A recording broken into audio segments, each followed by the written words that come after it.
ठिकाणी उद्घाटन सोहळ्यासाठी आवर्जून उपस्थित आहे।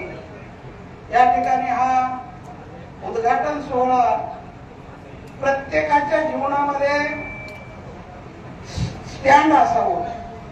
मग शेतकरी असेल, महाराज मंडळ असेल किंवा अधिकारी असतील, तसं आमचे मराठा समाजाचं श्रद्धास्थान असणारा संघर्ष योद्धा जरांगे पाटील यांच्या जीवनाला सुद्धा स्टँड छोटस हवं आहे।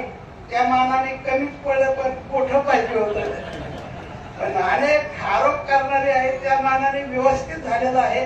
आणि म्हणून या ठिकाणी या उद्घाटन सोहळा साजरा केला जात आहे। आणि आमच्या मराठा समाजासाठी प्राणपणाला लावून लढाई चालू आहे। आणि आमचं असं आव्हान आहे शासनाला की